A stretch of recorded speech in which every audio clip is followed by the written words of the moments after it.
one who has probably done the most out of all of us here today to fight racism for decades. Please make some noise for Diane Abbott MP!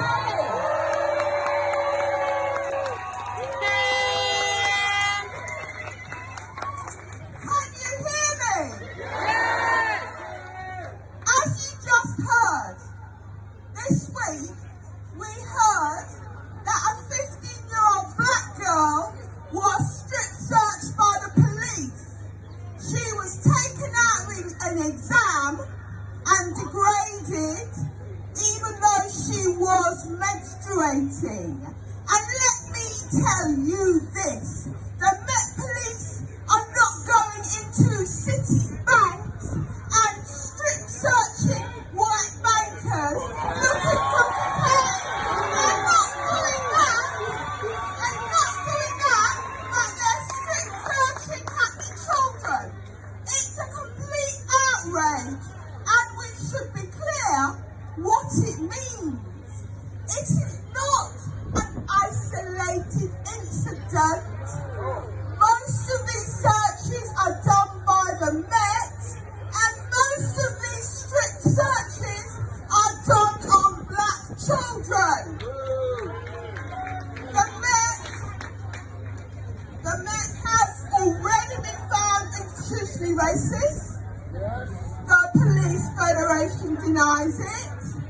Cressida Dick denied it. Thank goodness she's going. But day after day, the Met Police are determined to show how racist they really are.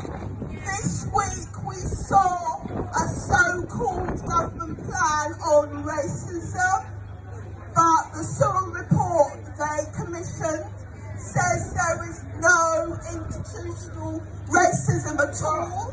So their plan doesn't have any real action, because why would you have action for something you are saying does not exist? And then we've seen the sorry spectacle of the way this government is treating Ukrainian refugees. Anybody with any common decency would treat these people fleeing war with basic humanity, but not Boris Johnson and not his government. They have demonised refugees of all colours for years. So the tourist reflex is an awful one. But let's be clear, it's not just Ukrainians. They treat other refugees as badly, if not worse. And there is no opening of homes for refugees from Syria. There is no opening of homes for refugees for Iraq. And there is no opening of homes for refugees from Libya.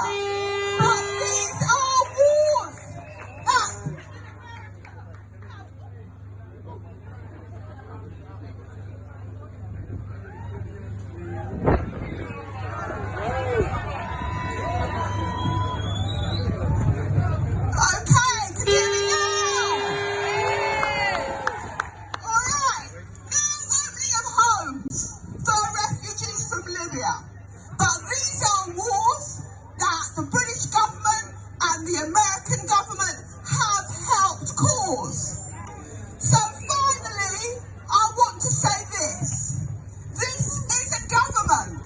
which whips up racism every chance it gets.